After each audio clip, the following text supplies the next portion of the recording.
Hello दोस्तों, once again welcome to my YouTube channel Karim classes. दोस्तों, आज मैं आपके लिए एक्टिव एंड पैसिव सीरीज से रिलेटेड प्रैक्टिस एक्सरसाइज लेकर आया हूं। दोस्तों, पिछले वीडियोस में जो कुछ भी हमने सीखा समझा, अब हम उनकी प्रैक्टिस करेंगे और आने वाले सभी वीडियोस प्रैक्टिस एक्सरसाइज से रिलेटेड होंगे। तो मैं चाहूँगा कि आप इन प्रैक्टिस एक्सरसाइज को अच्छी तरीके से देखें, समझें, क्योंकि मेरा पूरा विश्वास है अगर ये आने वाली 9 से 10 वीडियो जो मैं लेकर आऊँगा आपके लिए, अगर आप इन वीडियोस को अच्छी तरीके से देख लेते हैं, समझ लेते हैं, तो एक्टिव एंड पैसिव वॉइस से रिलेटेड कोई भी कन्फ्यूजन आपको नहीं रहेगा। तो चलिए बिना देरी किए शुरू करते हैं आज के इस वीडियो को। और आज का हमारा पहला सेंटेंस है, चिल्ड्रन आर फ्लाइंग काइट्स। ये सेंटेंस प्रेजेंट कॉन्टिन्यूस का टेंस है। मैंने पिछले वीडियोस में आपको बताया था कि किस तरीके से प्रेजेंट कॉन्टिन्यूस के टेंस को एक्टिव से पैसिव में चेंज किया जाता है। तो आपको याद होगा, जब हम प्रेजेंट कॉन्टिन्यूस टेंस को एक्टिव से पैसिव में चेंज करते हैं तो हम इज एम आर के साथ बीइंग और वर्ब की थर्ड फॉर्म लगाते हैं। वर्ब की थर्ड फॉर्म तो पैसिव में आती ही है। तो अब इस सेंटेंस को किस तरीके से चेंज करेंगे, जैसे काइट्स इसमें ऑब्जेक्ट है तो यहाँ पर काइट्स को सब्जेक्ट हमने बनाया। अब काइट्स हमारा प्लूरल है तो यहाँ हम आर लगाएंगे। तो काइट्स आर और बाद में प्लस बीइंग, तो काइट्स आर बीइंग वर्ब की third form flown by children. तो kites are being flown by children. इस तरीके से इस सेंटेंस को हम एक्टिव से पैसिव में चेंज करेंगे। नेक्स्ट एग्जांपल देख लेते हैं। हमारा नेक्स्ट एग्जांपल है, the police has arrested the thief, यानी पुलिस ने चोर को गिरफ्तार कर लिया है। तो इसे हम पैसिव में बनाएंगे तो इस तरीके से बनाएंगे, ऑब्जेक्ट को हम सब्जेक्ट बनाएंगे। तो हमने लिखा द थीफ। थीफ हमारा सिंगुलर सब्जेक्ट है इसलिए हम लगाएंगे हैज़, और हैज़ के साथ हम लगाएंगे बीन, क्योंकि प्रेजेंट परफेक्ट टेंस में जब हम एक्टिव से पैसिव में चेंज करते हैं तो हम हैज़ हैव के साथ बीन और वर्ब की थर्ड फॉर्म का यूज़ करते हैं। तो यहाँ पर हमने लगाया the thief has been arrested by the police. Last में मैंने एजेंट के रूप में बाय द पुलिस लिखा है। दोस्तों, मैं आपको एक बात बताना चाहूँगा, और ये बात मैंने आपको बताई भी है कि जब जो सब्जेक्ट अनइम्पॉर्टेंट सब्जेक्ट की कैटेगरी में आते हैं, यानी जिन सब्जेक्ट को बिना बताए भी उस सेंटेंस का सेंस समझ में आता है, तो उन सब्जेक्ट को जब हम पैसिव में चेंज करते हैं तो वहाँ पर उन्हें एजेंट के रूप में ना लिखें तो वो बेहतर होगा, क्योंकि बिना लिखे भी उस सेंटेंस का सेंस समझ में आ रहा है तो उन्हें नहीं लिखते हैं। इसलिए आप उन्हें, अगर जहाँ इस सेंटेंस में मैंने जैसे चेंज किया है, the thief has been arrested by the police, तो यहाँ पर अगर आप बाय द पुलिस ना भी लिखें तो भी आपका आंसर सही रहेगा। और मैं रिकमेंड करूँगा, अगर आपको लिखना पड़े या आप कंफ्यूज रहें कि यहाँ इसको लिखना चाहिए कि नहीं लिखना चाहिए, तो आप ऐसे सेंटेंसेज में जहाँ पर आप कंफ्यूज हों तो वहाँ पर आप इस तरीके से लिख सकते हैं, the thief has been arrested, बाद में ब्रैकेट में आप बाय द पुलिस लिख दें तो आपके लिए बेहतर होगा और आपका जो आंसर है जो गलत होने की गुंजाइश बिल्कुल भी नहीं रहेगी।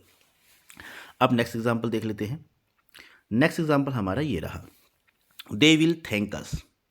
तो दे जो है वो भी अनइम्पॉर्टेंट सब्जेक्ट की कैटेगरी में आता है, क्योंकि इसके बिना भी अंडरस्टूड है सेंस, और जब सेंटेंस में सब्जेक्ट के बिना उसका सेंस अंडरस्टूड हो रहा है कि कौन ये काम कर रहा है, किसके बारे में बात कही गई है, तो वहाँ पर हम सब्जेक्ट को एजेंट के रूप में ना लिखें तो वो ठीक रहता है।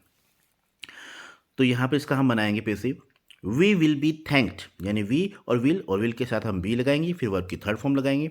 We will be thanked. अब दैम लिखना जरूरी नहीं है इसलिए हम उसे नहीं लिखेंगे, और लिखना चाहें तो ब्रैकेट में लिख दें, we will be thanked by them. ठीक है। अब हम देखते हैं next sentence, they found him guilty of murder. तो इसे हम जब पैसिव में चेंज करेंगे तो हिम को हम सब्जेक्टिव केस में लेकर आएंगे तो हमारा हो जाएगा ही, और चूंकि पास्ट टेंस है इसलिए हम ही के साथ लगाएंगे वॉज, और बाद में फाइंड की थर्ड फॉर्म। तो फाइंड की थर्ड फॉर्म होती है फाउंड और सेकंड फॉर्म भी होती है फाउंड। तो हमने लिखा he was found guilty of murder. Bye them लिखने की जरूरत नहीं है क्योंकि अंडरस्टूड है। नेक्स्ट सेंटेंस देख लेते हैं, please hang this picture on the wall.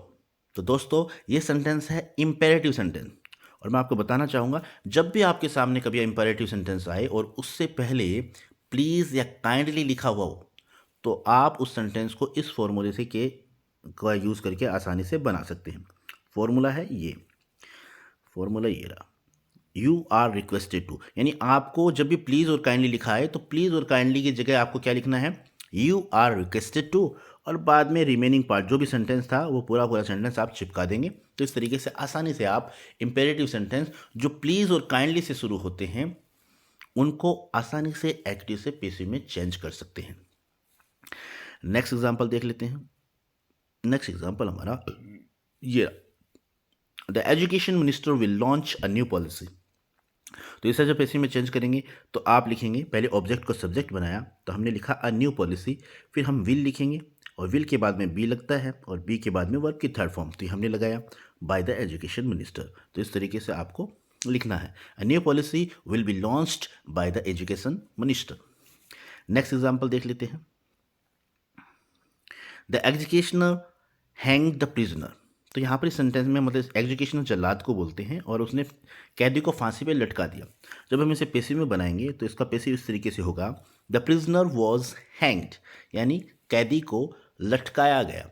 तो जाहिर सी बात है फांसी पे लटकाने का काम जल्लाद करता है, इसलिए एजेंट के रूप में एग्जीक्यूशनर को लिखना जरूरी नहीं है, इसलिए आप उसे बिना लिखे भी इस सेंटेंस को इस तरीके से एक्टिव से पेसिव में चेंज कर सकते हैं। तो आपका आंसर हो जाएगा द प्रिजनर वॉज हैंग्ड। दोस्तों एक बात और मैं बताना चाहूँगा आपको, हैंग एक ऐसी वर्ब है जिसके दो सेंस निकलते हैं। एक सेंस तो होता है फांसी पे लटकाने के सेंस में, और एक सेंस होता है जैसे हम कपड़े सुखाते हैं या किसी खुंटी पर कोई चीज़ लटकाते हैं, तो उस लटकाने के सेंस में भी हम हैंग का यूज़ करते हैं।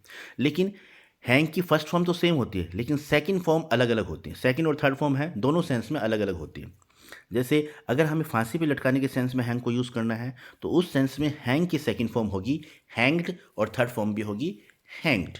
लेकिन अगर कपड़े सुखाने के सेंस में या कोई चीज़ लटकाने के सेंस में आप हैंग का यूज़ कर रहे हैं तो उस सेंस में हैंग की सेकंड फॉर्म होगी हंग और थर्ड फॉर्म भी होगी हंग।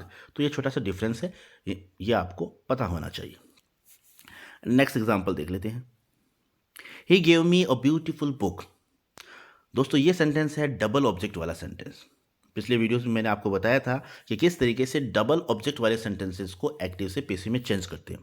तो ऐसे सेंटेंस को हम दो तरीके से एक्टिव से पेसिव में चेंज कर सकते हैं। यहाँ मैंने इनडायरेक्ट ऑब्जेक्ट, यानी क्योंकि इसमें दो ऑब्जेक्ट है, एक तो डायरेक्ट ऑब्जेक्ट है, डायरेक्ट ऑब्जेक्ट तो हमारा है अ ब्यूटीफुल बुक, ये तो हमारा हो गया डायरेक्ट ऑब्जेक्ट, और मी जो है ये है हमारा इनडायरेक्ट ऑब्जेक्ट। तो हम दो तरीके से एक्टिव से पेसिव में चेंज कर सकते हैं। यहाँ मैंने इनडायरेक्ट ऑब्जेक्ट को यूज़ करके इस सेंटेंस को एक्टिव से पेसिव में चेंज किया। तो कैसे करेंगे वो देख लेते हैं। सबसे पहले मी जो हमारा इनडायरेक्ट ऑब्जेक्ट था उसे हमने सब्जेक्टिव केस में लेकर आए, तो ये हो गया हमारा आई, और आई के साथ वॉज लगेगा, क्यों? क्योंकि पास्ट टेंस है। तो आई वॉज वर्ब की third form, I was given a beautiful book by him. इस तरीके से आप इनडायरेक्ट ऑब्जेक्ट को यूज़ करके इस सेंटेंस को एक्टिव से पेसिव में चेंज करेंगे।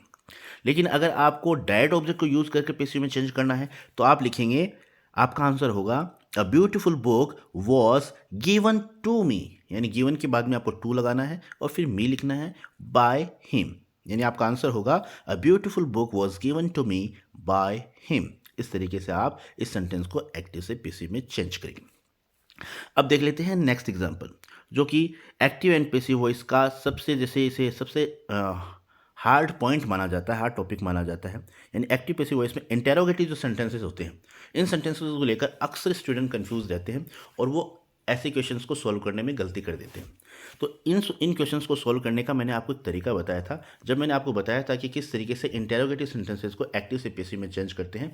तो एक गणितीय तरीका बताया था कि स्टेप बाय स्टेप अगर हम इसका आंसर निकालते हैं तो हमारा जो आंसर होगा बिल्कुल भी गलत नहीं होगा, गलती की कोई भी गुंजाइश नहीं होगी।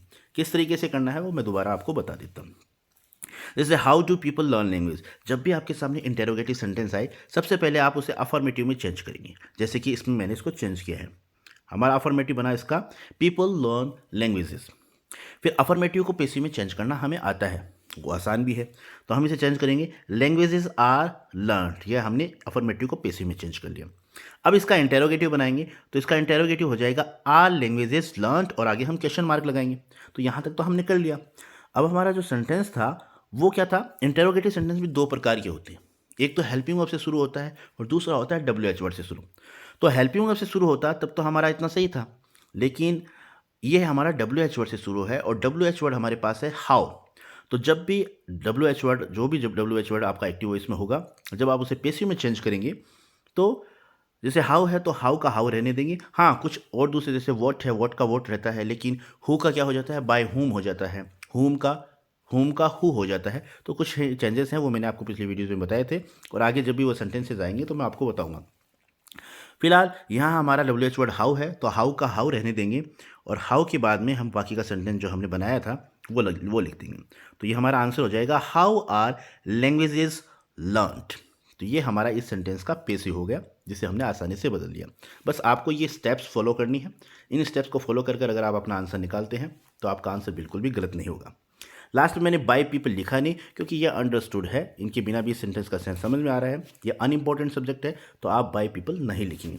तो हमारा करेक्ट आंसर होगा हाउ आर लैंग्वेजेस लर्नड, और फिर क्वेश्चन मार्क आपको लगाना है। नेक्स्ट एग्जाम्पल देख लेते हैं।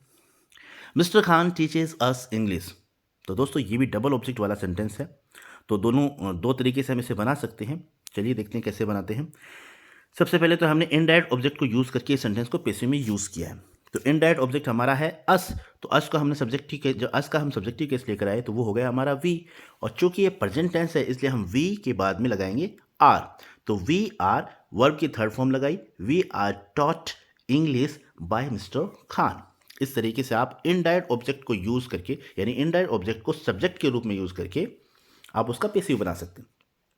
अब अगर डायरेक्ट ऑब्जेक्ट को यूज़ करके आपको इसका पेसिव बनाना है तो आपका होगा passive English is taught to us by mister Khan. यानी आपको इस तरीके से बनाना है, इंग्लिश फिर बाद में इज लगाएंगे क्योंकि हमारा सब्जेक्ट सिंगुलर है, इसलिए इंग्लिश इज वर्ब की third form, English is taught to us by mister Khan. इस तरीके से आप इस सेंटेंस को पेसिव में चेंज करेंगे। नेक्स्ट एग्जाम्पल देख लेते हैं। नेक्स्ट एग्जाम्पल हमारा ये, the students should not leave bicycles unlocked. तो इसे पेसिव में चेंज करेंगे, तो ऑब्जेक्ट को सब्जेक्ट बनाया, बाइसिकल्स फिर शुड नॉट बी लेफ्ट, यानी शुड के साथ बी लगाया। चूंकि हमारा सेंटेंस नेगेटिव है इसलिए हम लिखेंगे शुड नॉट बी, लीव की थर्ड फॉर्म लगा देंगे तो लेफ्ट हो जाएगा। फिर हमने लिखा adjective, bicycles should not be left unlocked by the students. इस तरीके से आप इजीली ऐसे सेंटेंसेस को एक्टिव से पेसिव में चेंज कर सकते हैं। नेक्स्ट एग्जांपल देख लेते हैं। Imran lost his new mobile. तो इसे जब पेसिव में चेंज करेंगे, ये पास्ट टेंस का सेंटेंस है, पेसिव में चेंज करेंगे तो ऑब्जेक्ट को सब्जेक्ट बनाया, हिज न्यू मोबाइल, फिर पास्ट टेंस है इसलिए हम वॉज लगाएंगे, और वॉज के बाद में लूज की थर्ड फॉर्म हो गई लॉस्ट, तो हमने लिखा his new mobile was lost by Imran. तो इस तरीके से आप इस सेंटेंस को पेसिव में चेंज करेंगे। अब देख लेते हैं आज की इस वीडियो का लास्ट सेंटेंस। आज के इस वीडियो का लास्ट सेंटेंस है ये रहा, the police caught the thief yesterday and prisoned. तो इसे जब हम पेसिव में चेंज करेंगे तो इस तरीके से करेंगे, the thief was caught yesterday, यानी चोर को पकड़ा गया, यानी कल चोर को पकड़ा गया, एंड वॉज प्रिजन्ड, और कैद में डाल दिया गया। अब यहाँ पर बाय द पुलिस लिखना जरूरी नहीं है, क्योंकि बाय द पुलिस लिखे बगैर भी इस सेंटेंस का सेंस जो है समझ में आ रहा है, और ये पुलिस जो है ये अनइम्पॉर्टेंट सब्जेक्ट की कैटेगरी में आता है, तो इसका लिखना जरूरी नहीं है। तो आप इस सेंटेंस को इस तरीके से ही पेसिव में चेंज करेंगे। आपका आंसर होगा the thief was caught yesterday and was prison. तो ये थे आज के कुछ सेंटेंसेस जिन पर हमने प्रैक्टिस की। मुझे पूरी उम्मीद है, पूरा विश्वास है आपको ये वीडियो पसंद आया होगा। अगर दोस्तों आपको ये वीडियो पसंद आया है तो प्लीज़ इसे लाइक, शेयर और सब्सक्राइब जरूर करिएगा, क्योंकि आपका एक लाइक, एक शेयर और एक सब्सक्राइब मुझे मोटिवेट करता है। जल्दी मुलाकात होगी नए वीडियो में, नए प्रैक्टिस एक्सरसाइज के साथ। Thank you so much for watching this video. Keep watching, keep learning, have a nice day.